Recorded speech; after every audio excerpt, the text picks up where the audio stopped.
Hey, Lisa. As I'm enjoying shopping for daily necessities, I'm called from behind like that.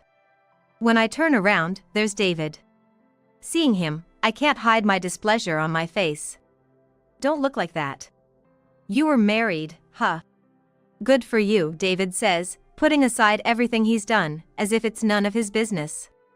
That's right, he was someone without any tact. I let out a big sigh. Unperturbed, David keeps staring at us. Anyway. Then he stares at Michael's clothes and smiles with a smug look. My wife is a beauty and a doctor. Your husband looks kinda poor. David, looking down on us, smirks while ridiculing our clothes. Then Michael opens his mouth with a fresh, bright smile. Oh, then she's fired. What? Ignoring the stunned David, Michael takes my hand and starts walking. Let's give him what he deserves. Yeah, thanks. And so, we decided to settle our past. My name is Lisa Miller, a 45-year-old housewife. Currently, I live with my husband Michael. I'm just an ordinary person, but I'm good at handicrafts. In fact, my life is actually on its second round. Not in some unrealistic way like reincarnation.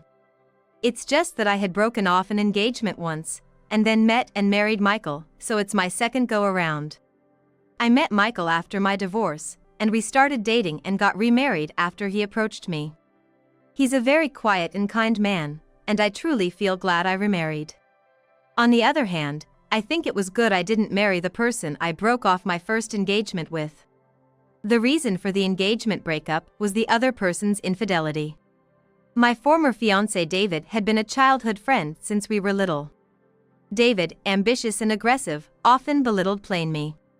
Yet, he often protected me from boys who teased me, and he was a reliable presence.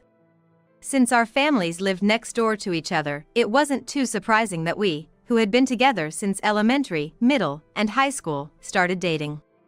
Our parents were also good friends and were very supportive and cooperative with our relationship. Therefore, talk of marriage came up early, and we started living together right after graduating from college. However, while living together, I started to see more of David's bad side. Hey, hurry up and make dinner. Sorry, I just got home. You're so slow. Never mind, I'm going out to eat. Aw, David. At that time, I was working and often came home later than David. But David seemed not to like that and would impose unreasonable demands whenever I got home, then just go out on his own. Living together without being able to have a proper conversation was very hard. Yet, I was determined to marry David and tried to find a way to start conversations. Hey, how about we go for a picnic after a long while? Go by yourself. Then, how about a movie? Not in the mood. No matter how much I tried to invite him on a date, David would not listen to me at all. Instead, he rejected all my suggestions. I became so sad that I gradually stopped speaking. Then, taking advantage of that, David began coming home later. Have you been drinking? It's none of your business. None of my business. We're going to get married, right? When I rarely talked back, David, annoyed, scratched his head and uttered shocking words. Our engagement was a failure. What? Because you have nothing going for you. David said this with a sneer, looking over at me. I was dumbfounded, staring back at David. Not particularly cute, average figure, not outstanding at work. And then there's the housework. Anyway, just plain ordinary. That may be true, but... Cutting off my words, David continued. It's annoying because our parents are close, can't even break it off with you, really drew the short straw. That way of speaking... just shut up. David said that and ended the conversation on his own terms, then went into the bedroom and locked the door. Since it's a one-bedroom apartment, we share the bedroom. Without access, I don't even have a bed to sleep in. Open up! I called out to the room several times, but only David's snoring could be heard from the bedroom, with no sign of him waking up. Eventually, I had to spend the night on the living room sofa with a throw blanket. 2 months later, my conversations with David had practically dropped to zero. I couldn't continue the relationship any longer. I somehow felt that way. Luckily, we weren't married yet, and I was working. It would be a bit of a strain, but I could move out. Every day, I browsed rental listings, waiting for David to bring up breaking up. But David never brought up breaking up. Instead, whenever he went to his parents' house, he would always praise me highly. Really, I'm totally saved by Lisa. The place is clean, and her cooking is good. I really think I'm lucky. I feel the same. I've been thinking since you were kids that I'd be happy if Lisa would marry you. Lisa is so absent-minded, you know. Please take care of her. David and my father, who get along well, said this and laughed heartily. I watched such scenes with a dismayed look. My mother also places her full trust in David. Is there no one in this house on my side? David had managed to win over everyone around him. Do I have no choice but to marry David? I felt desperate, but then, suddenly, an opportunity came. Hey, let's break up. What?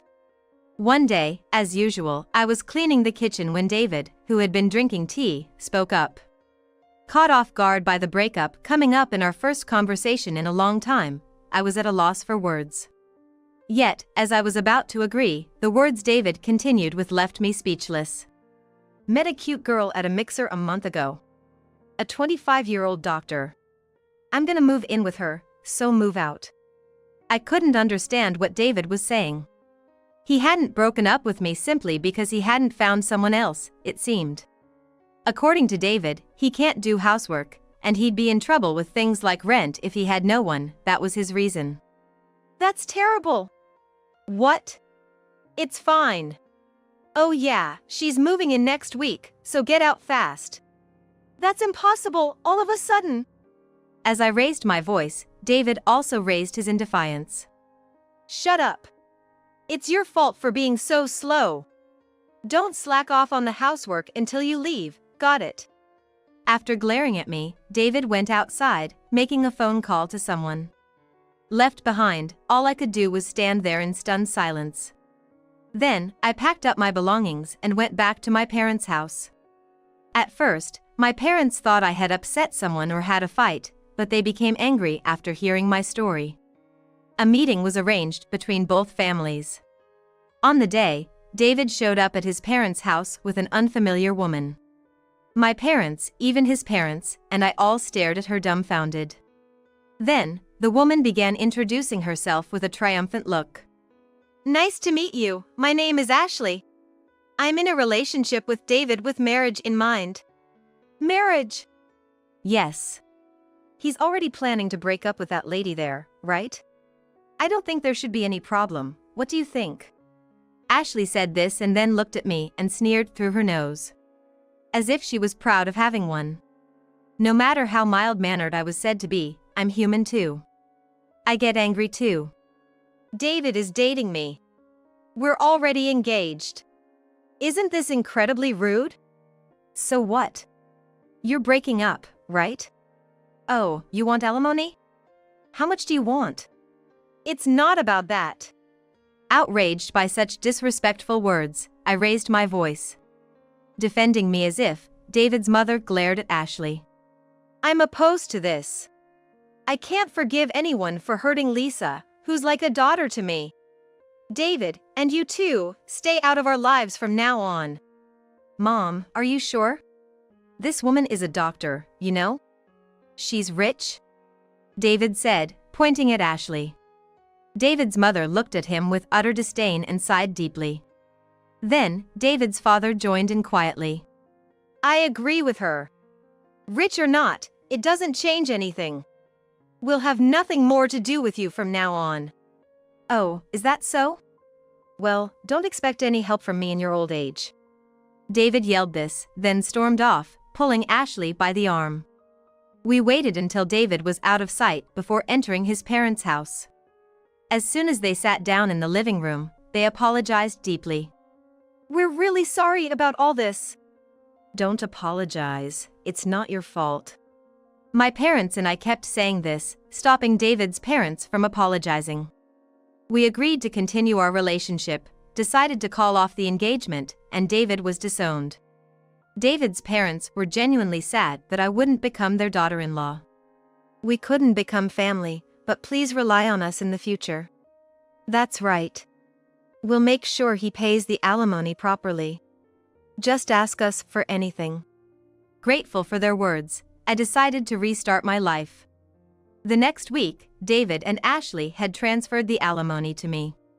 The alimony was more than I expected, so I decided to quit living at my parents' house, change jobs, and move far away.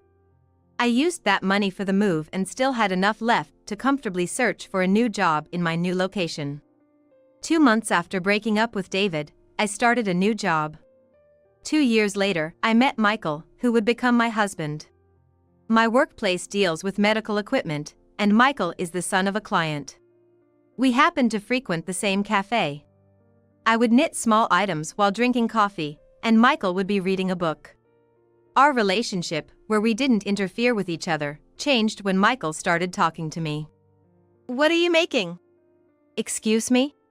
Though surprised by his sudden approach, we gradually started talking more and realized we had work-related connections.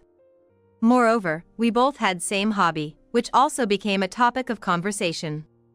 Things moved quickly, and we started dating. 2 years later, I introduced him to my parents, and we decided to get married. "I'll make you happy for the rest of your life." "Thank you, I look forward to it." At the peak of happiness, we enjoyed our newlywed life. That doesn't mean we did anything fancy. I quit my job and became a full-time housewife, busy with household chores. Michael, while working, would also help with the housework. "Lisa, are you tired? I'll take care of everything today, so you just rest," Michael would say, and take care of everything from cooking to washing on his days off, filling me with gratitude. And on our 5th year of marriage, we decided to buy a house. By coincidence, the towns where Michael's and my parents lived were next to each other. After many discussions with Michael, we purchased a house exactly halfway between our parents' homes. It was in a residential area with supermarkets, a perfect quiet ambience for us. And once we had settled in after the move, we visited the supermarket on a weekend. "Lisa, you like paella, right? I'll make it for you." "Really? Thank you." Michael's paella is exquisite. Excited, I browsed the supermarket for ingredients and then headed to the household goods section. "Hey, Lisa." As I was enjoying shopping for daily necessities, I was called from behind like that. When I turned around, there was David. Seeing him, I couldn't hide my displeasure on my face. "Don't look so upset. You were married, huh?" Putting aside all he has done as if it's none of his business, David says that. "That's right, he was someone without any tact," I let out a big sigh. Unperturbed, David keeps staring at us. Anyway. Then he looks at Michael's clothes and smiles smugly. "My wife is a beauty and a doctor. Your husband looks kinda poor." David, looking down on us, smirks while ridiculing our clothes. Then Michael opens his mouth with a fresh, bright smile. "Oh, then she's fired." "What?" Ignoring the stunned David, Michael takes my hand and starts walking. "Let's give him what he deserves." "Yeah, thanks." And so, we decided to settle our past. The next day, I received a call from an unknown number on my phone. I called out to Michael in another room before answering the call. It was David on the line. "Hey! What's going on?" "What do you mean?" "Ashley was actually fired." David raised his voice from the other end of the line. However, I remained unfazed. Sensing my calm, David yelled again, his voice filled with irritation. "What's up with your husband?" That's when I decided to reveal Michael's profession to him. Taking a deep breath, I spoke up. "Well, he happens to be the director of the hospital where your wife worked." "Director?" David repeated after me, then fell silent. But a few seconds later, he burst into laughter. "Don't joke around." "Joke? Come on, no way that guy in cheap-looking clothes is a director." To that, I laughed out loud. "Cheap-looking? Those are actually top-tier designer clothes, you know?" What? David's foolish voice reached my ears. Indeed, Michael prefers wearing simple clothes. That doesn't mean he's wearing cheap clothes. In fact, what Michael was wearing was a one-of-a-kind, custom-made t-shirt or something from an ultra-luxury brand's limited edition. In contrast, David has always preferred brand names not for their quality but just for their fame. He used to favor clothes with big logos of brands, as I remember. So, when he saw Michael's clothes without any logos, he probably thought they were non-branded. But what Michael wore that day was indeed a one-of-a-kind, custom-made piece. Judging it as cheap really just shows he has no eye for quality. He was wearing an expensive, one-of-a-kind piece. You just don't have an eye for it. What? Don't be pretentious.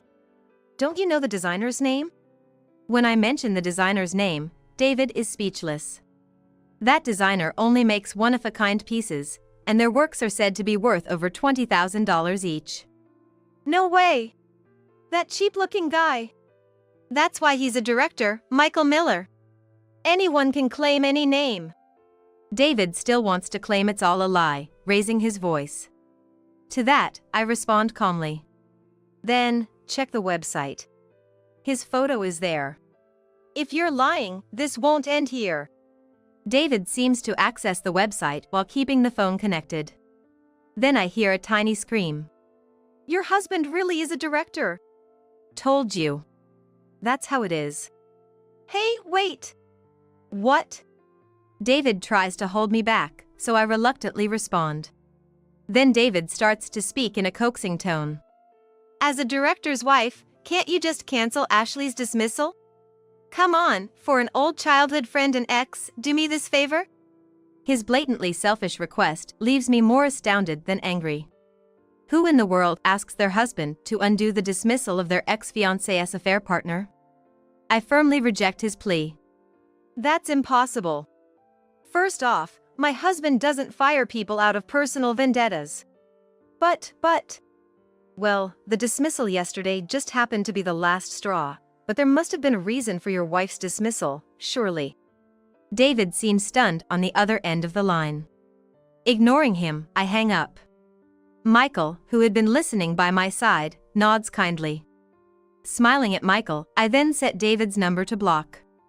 A few days later, I receive a call from someone I haven't heard from in a while. I can't help but give a wry smile at the content of the call. Okay, I'll arrange a meeting for discussion. With that, I end the call. Then, I explain the situation to Michael and ask for a meeting to be arranged. We send David and Ashley a document by mail specifying the date and time. Michael has received several calls from Ashley, but he never answered them, just recording the call history. Better not go out too much until the meeting. I'll handle the shopping. Okay, understood. Michael won't tell me the reason no matter how many times I ask. But I trust there must be a reason if it's coming from Michael, so I decide to stay home. And then, the day arrived. Michael and I headed to the designated traditional restaurant ahead of time. David and his wife entered the room right on time. Ashley, upon seeing me as she entered, for some reason, had a triumphant expression. Let's start the discussion, shall we? Sorry, director. Today we are discussing the reversal of my dismissal, right? Ashley interrupted Michael to push today's agenda. Michael, without changing his expression, ignored it and started discussing the real agenda. Today's discussion is about the prohibition of any further stalking from David towards Lisa, and from Ashley towards me. Wait a minute, when have I ever stalked? And why Ashley too? David said, hitting the table with a thud. The water in the cups trembled and spilled over the table. The room fell silent for a moment. Michael was the first to speak up. That's exactly it. You've been loitering around our house recently, haven't you? What are you talking about? You were caught on the security camera. You were there this morning too. I was surprised to hear this. According to Michael, David had been loitering around our house since our last phone call. Our house is quite large and noticeable. That's probably why David could easily locate it. As Michael finished explaining, Ashley showed her anger. What do you mean? You've been loitering around your ex's place. It's not what you think, there's a deep reason. What kind of reason could there be? So, what about you, following around Lisa's husband, what's that about? David retorted, and Ashley awkwardly looked away. Then, Michael began to explain again. Claiming to be my mistress without permission, trying to get into my car, bringing homemade lunches. Even after I told you multiple times to stop, you didn't, and it was very troubling. What? The lunch was something a colleague asked me to make. Hey, Ashley. What's this about? David shook Ashley by the shoulders. Ashley glared at me with a sulky face. Knowing the wife was David's ex-fiance, I thought I was smarter and more beautiful than her. The director is richer than you. So you were trying to cheat. It's my business, right? The two of them started arguing for selfish reasons, and we just watched them in disbelief. After a few minutes of arguing, they finally quieted down. Yet, they were still breathing heavily and glaring at each other. Anyway, I'd like both of you to stop the stalking. This dismissal was triggered by Ashley following me around and then neglecting her duties. But, I've been working seriously. Pushing most of your work onto the newbies? At Michael's words, Ashley fell silent, her face turning pale. Apparently, she tried to become Michael's mistress for her own gain, pushing her duties as a doctor onto others and following Michael around. Just like when she took David away, she probably thought it would be easy to steal Michael from plain old me. I felt a surge of anger. Sorry, but Michael isn't like David. He doesn't judge people just by their appearance or wealth. Ashley glared at me, her face turning red with anger. To add insult to injury, Michael continued my point. No matter how beautiful or wealthy you are, you can't compare to the beauty of Lisa's heart. Not in a million years would there be anything between us. That can't be. Deeply wounded in her pride, Ashley began to sob softly. While comforting Ashley, David glared at us. They had been arguing just moments ago, yet now they showed a significant bond. I wanted to make a sarcastic remark, but I held back. Then David, twisting his mouth, threw a sneer at us. Even if you say your heart is pure, looking at Ashley and me like this, you must be pleased, right? How is that pure? Michael's lips twitched at David's words. That is a sign that he was feeling angry, which made me give a wry smile. Beside me, Michael managed a smile and spoke. David, it seems you've been borrowing money from some rather dubious sources. Why do you know about that? When the stalking was confirmed, we had it investigated. Michael said, pulling documents from his bag. There, detailed were David's debts and from which financial institutions he had borrowed. Debts? What do you mean? Oh, this is, well... Ashley, unaware of the debts, looked astonished at David. David, you were laid off half a year ago, weren't you? Is the reason for the debts to hide the fact that you lost your job? Why go so far? No, that's not it. David hastily denied, but it was too late. Ashley glared at David with a furious red face. Laid off? You haven't been working. So all our living expenses were on debts. It's your fault. With your extravagant spending, even a high salary wouldn't cover it all. As they began their pathetic quarrel, my smartphone rang. Hello, yes, we're in the very back. They've arrived? Yes, seems like they have. As I spoke, there was a knock at the private room's door. And as the door opened, David's eyes widened in shock. Dad, Mom. Yes, the ones who had called me were David's parents. They had heard about the current commotion through my parents and had called to apologize to me. They also mentioned they had something they wanted to address, hence asking for this meeting. Once seated, David's parents gave David a stern look and took out a document. We've come here so you could sign this. What is this? As David read the document, his face turned pale. It was a declaration of renunciation of inheritance. Inheritance renunciation? Then what about the house? The savings. What am I supposed to do? It's all going to Lisa. What? Why? As David raised his voice, so did David's father. Of course. You think we'd leave anything to you? Lisa even invited us to her wedding and has celebrated our birthdays. You've been disowned, so you have no rights to any inheritance. David's mother nodded vigorously in agreement. David was frozen, his face going pale. What am I supposed to do? I have debts. I thought I could pay them off with the inheritance. Drop that spoiled thinking. The moment David's father delivered the final blow, David slumped, defeated. Beside him, Ashley also turned pale. It seems the lack of money was indeed true as she murmured, "What are we going to do now?" Right. Lisa, marry me. What? Just when I thought the discussion might be ending after several minutes of silence, David suddenly blurted out such a thing. Words that might have made me happy over a decade ago when we were dating now only felt disgusting. I flatly rejected him. Absolutely not. First of all, I'm already married to Michael, and don't you have Ashley? But David wouldn't give up. With desperate eyes, he pleaded further. Come on, we're childhood friends, aren't we? Please help me out. If I marry you, I'll get an inheritance and can pay off my debts. I'm disgusted. Always about money, money, money.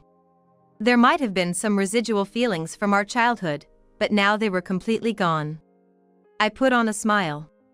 Then, David, misinterpreting my smile, grinned happily. It was a smile far removed from the innocent one I knew from childhood, filled instead with greed. Ah, the David I loved back then is gone. I felt like I could finally put the past behind me. No more feelings left. I kept my smile and spoke. Absolutely not. Marrying you would make me sick. What? And I'm very happy now. So, never come near me again. David, who had never been rejected so clearly before, stared at me in disbelief. His father, prompting him, passed him a pen. David signed the document with that pen and then sluggishly left the private room. Wait a minute. Ashley followed him out. Finally, it was over. I signaled to the server. Then, a plethora of dishes began arriving. Thank you for today. Please eat a lot. David's father were very happy, savoring the meal. Michael and I also enjoyed our meal watching them. Later, I heard that David and Ashley had divorced. Ashley's dismissal was not revoked, and although she tried to work at another hospital, apparently her bad reputation had spread far and wide, and no one would hire her. Originally extravagant, Ashley had no savings and was now barely getting by, selling her luxury items and working part-time. But her haughty nature meant she couldn't stay in one place for long. David seemed to have vanished after that. He might be working on a fishing boat to pay off his debts, or maybe he's been sent abroad to earn money. Either way, it's his own doing, and it's no longer my concern. Occasionally, I hear that there's still some deposits being made to David's parents, so he's probably still alive. Though we've cut ties, he's still their only son. I hope they at least get informed about whether he's alive. His parents gave me most of their assets as a living gift. I used some of that to pay for their entrance fees to a comfortable facility. They said they wanted to pay for it themselves, but I don't like to just receive without giving back. I insisted on giving back a little. After much thought, I secured rooms for 4, for both my parents and David's parents in a luxury retirement home. For now, they still live next to each other as before, planning to move when necessary. Both sets of parents were delighted to know they'd be neighbors even after moving. Recently, Michael successfully performed surgery on a difficult case. He became an overnight sensation. Requests for TV interviews came daily, but for Michael, patients come before television. Therefore, he mostly declines interviews, saying they interfere with his work. That's why I fell in love with Michael, I realize once again. By the way, we recently adopted a child. Actually, Michael can't have children due to an accident when he was young. I knew this when I married him. However, Michael loves children deeply. I've lost count of how many times I've thought it would be nice if we had children, seeing him dote on his pediatric patients. That's why, after many discussions, we decided to adopt. The child who came to us is a 6-year-old boy. We named him Leo. He was put into an institution shortly after birth. The moment I locked eyes with him, I felt he was undoubtedly the one. Michael felt the same, and soon after a trial period, Leo officially became part of our family. Although he's still a bit reserved, Leo has made our home brighter and more lively. Not only that, but Leo is very bright, quickly absorbing everything Michael teaches him. He's been saying he wants to be a doctor even before we adopted him, so Michael is completely dedicated to his studies. Mom? What is it? Savoring the joy of being called for the first time, I responded. Today, Leo and I have promised to make pancakes. Michael's favorite. Little by little, like this, we're becoming a family. I thought this as I laid out the ingredients in the kitchen. All right, Leo. Shall we give it a go? Yeah. With his energetic reply, we began cooking. Excited about our life ahead, I started cracking eggs.